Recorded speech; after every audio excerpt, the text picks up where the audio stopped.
This is Raymond Bryant, the phenomenal Psych MP.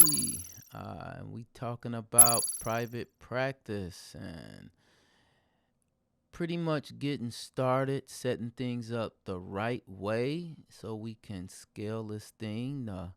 The goal, the mission is to get to $100,000 in revenue a month in a private practice. So when you starting, I kind of told you when I started, I had a laptop. I started off with one day, eventually filled that day up, added a day, filled that day up, added a day, filled that day up, got some staff, got some help, and here we are, reaching a lot of our revenue goals. Now, when I started off, the first thing you want to do is you want to separate yourself from your business, okay? Your personal assets and your business. It has to be different. So, the first thing you need to do is either do a LLC or you need to be an S corp. Now, I won't give you any of my recommendations. I think you need to speak to an attorney to do that. And there's several reasons why. You just want to make sure you set up the right way. I have LLCs and I have S corps, and I did it with the recommendations uh, from some attorneys. And one that comes to mind is Wyoming Partners. Very cheap, costs you maybe $200 to actually form that, and it's real quick. Everything's online, and they're a real good company. Recommend them highly. Wyoming Partners, I think their name is. Uh, and it's just to separate yourself. If you ever get sued, you don't want nobody coming after your personal assets. You don't want nobody coming for your house, your cars, and you know anything you got in your personal name. You want the business to be separate from the personal. Okay. Next thing you got to do is we have to be compliant. You need a business license. Okay. You need a license to operate a business. So you got to file and get a business license. Okay. Next thing that I did, to whereas I feel like a lot of people don't do and they find themselves getting in trouble. Okay. When you open up a business bank account, okay, you want to open up several. And a lot of people like, why would you open up multiple accounts? Well, you want to keep everything in separate accounts. So you got your operating expenses in one account. You got your taxes in another account. So you want to separate it like that. You got your income in account. Okay. So you got several accounts and you can keep everything separate. And, sometimes you go to the bank and say, hey, man, I need to open up 3, 4 accounts. And they're going to look at you like you're crazy. Well, you tell them, like, I'm going to name all these accounts. So you got the account where all the money comes in. That's the income account. Then you take a percentage of that out and you put that in your taxes. I always say, well, I say pay yourself first. So if you want to take a salary, even if it's $1, you want to be able to pay yourself first because you want to get in the habit of you getting something out of the business. And sometimes we don't take a paycheck. So at least give yourself $1. So you put that in the account for yourself as salary or payroll, whatever you want to call this account.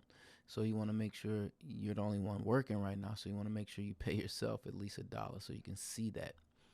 Then you got money going into the income is where the money come in. You paying yourself, that is the profit account.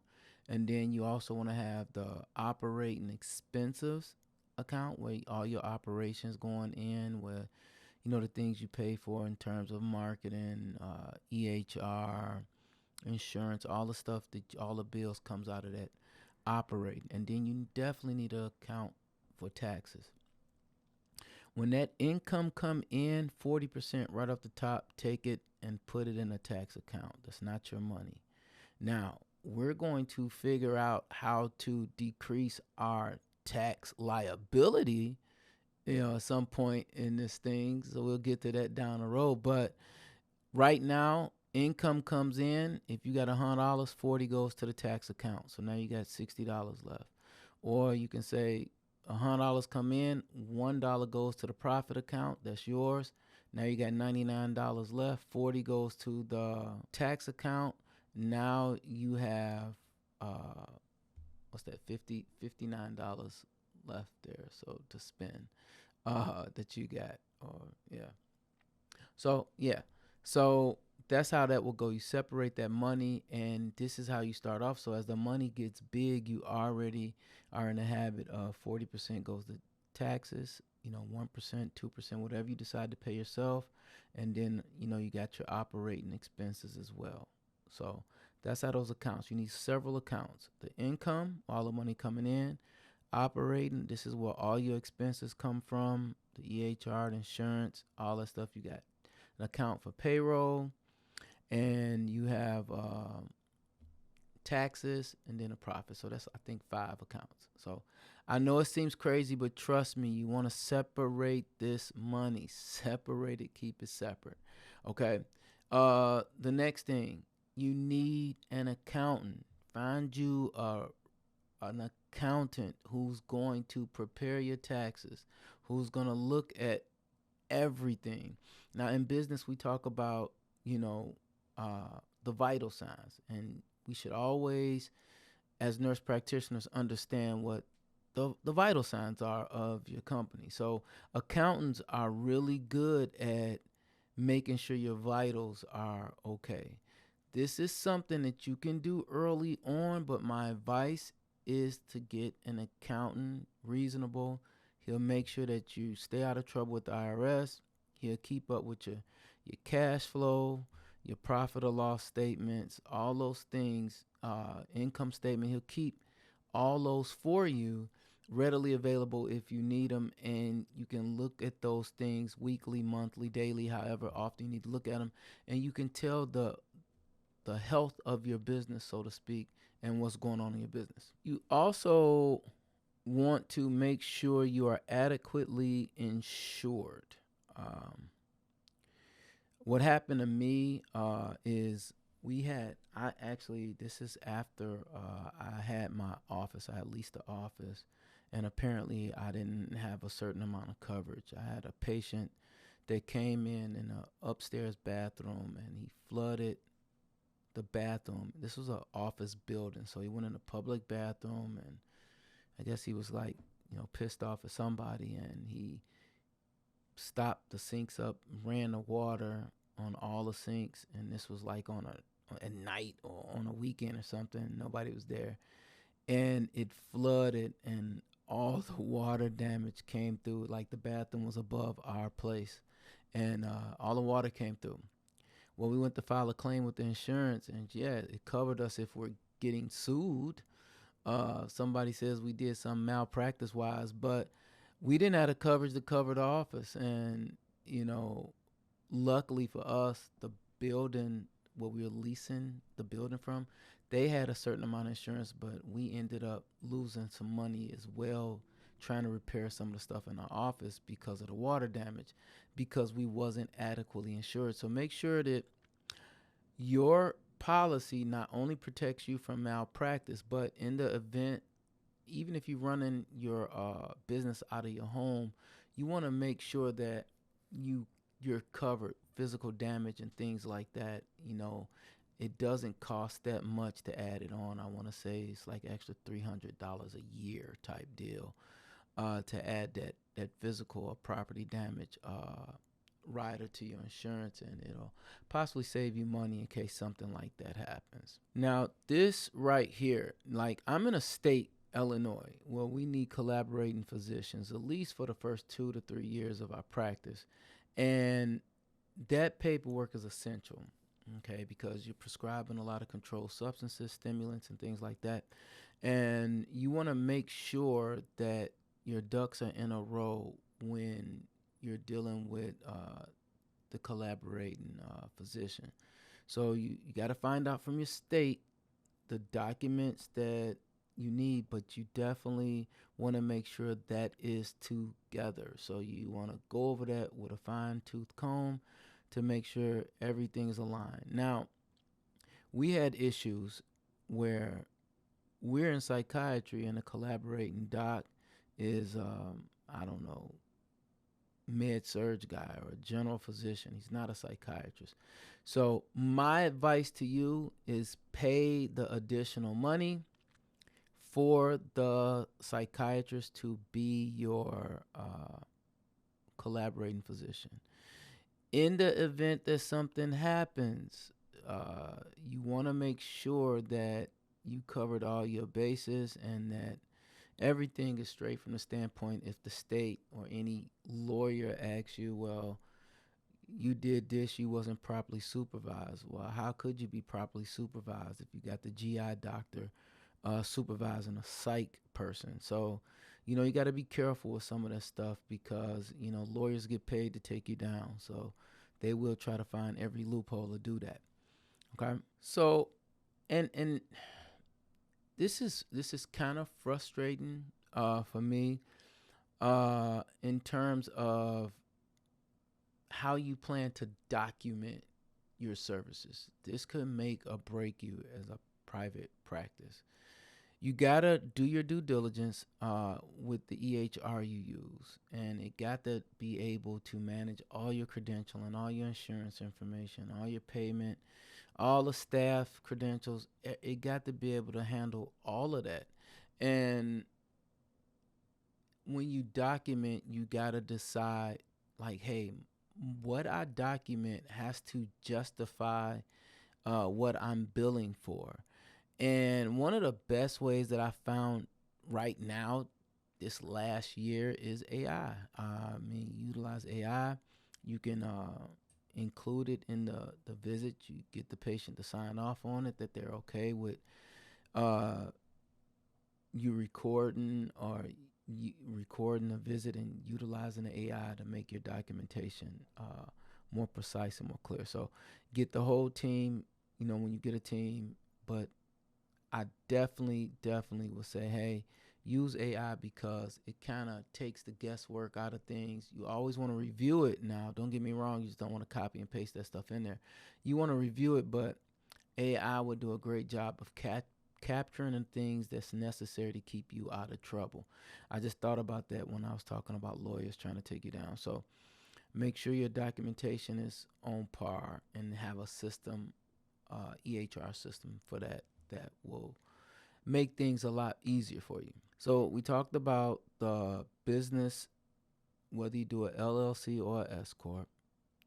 You get your EIN number. Get yourself an attorney. Can help you with all that paperwork. I told you about Wyoming Partners. You want to make sure you got adequate amount of insurance. Okay, you want to have that insurance. Maybe you definitely want to look into property damage. You also want to make sure you have the business license on the wall. You want to make sure everything is legit from that standpoint. And then you want to make sure you have the proper tool to get started, which is the EHR that's HIPAA compliant, that's, it got the ability to do everything you needed to do in regards to seeing a patient. It also has the platform for like the Zoom type face-to-face video conferencing things that you're going to do, telemedicine starting off. So you can do that as well. We talked about the bank accounts. Remember I said walk in the bank with your letter from the state with your EIN number on and say, hey, I need to open up several bank accounts. Several. We need an income account for the business. We need an operating expense account for the business. We need a tax account for the business. And we're going to need a profit account for the business. Okay, so we got the income, the operating expenses, we got the tax, and we got the profit. So we'll start off with those, and then we can get off into payroll and account for payroll. And I do that. I actually separate the money so I know exactly what I have. I know if I only have $300 in the operating expenses account, I can't go out there and spend $500 on marketing this month. I only got $300. But when all that money is sitting in one account it's looking like, man, I got $1,500 sitting here, so man, let me go spend 500 on marketing. And this is how you get upside down in business real quick. This is how, when you don't separate, you get yourself in trouble, and this is why you can't make payroll. This is why you behind on your taxes. This is how all this stuff happens. So when the numbers are small, break that money up. When that money comes in the income account, right there, divvy that money up right there. And I tend to try to make most of my business moves on the 5th and the third. I'm sorry, the 15th and the 30th. That way, I'm only really going in there like once or twice a month, so that money, because payments come in throughout the month, and that money you want to kind of build up so you can make good quality decisions. And I allocate that money to those accounts. I'm able to see what I got in my operating expense account, and that lets me know what I can and can't afford. I see what I got in my tax account. I want to make sure I take 40% off top. The last people I want to be in trouble with is the I to the R to the S. You don't want to be in trouble with those guys. And yeah, you keep that separate. So definitely the several accounts. That's, man, great book, Profit First. I think the guy's Michael Mikowski. Michael Mikalowicz. I think he talks a lot about that. So I stole that from him with the accounts for business. Now, when you start off, I accepted all Medicaid plans. I wanted to help everybody. I wasn't too selective. You got to determine what you want to accept. Some people are cash only. Some people only want commercial insurance. Some people accept it all. I accept it all. But there's a credentialing process that you need to go through. I use several different people to credential. Um, my nurse practitioners, my therapist, and it's just simple. You say, hey, you know what? I got a person. She needs to be insured or on the panels with Blue Cross Blue Shield, with Cigna, with Aetna Better Health, with Molina, with Meridian. You need to be credentialed, and she'll start the credentialing process. It usually takes anywhere from 4 to 8 weeks. I wish we can streamline that, but once that person is credentialed, now we can take insurances for that particular patient that has those insurances. So the credentialing is just so you can be on the insurance panel, so you can get reimbursed for the work that you do. In conclusion, we talked about everything that I think you need to get started. Okay, so really, no more excuses. Let's just get it done. Let's just get started. Okay, so we just to review one more time, we're going to make sure we get our business license. We're gonna make up in our mind LLC S corp. Either way, we flip flop that LLC or S corp.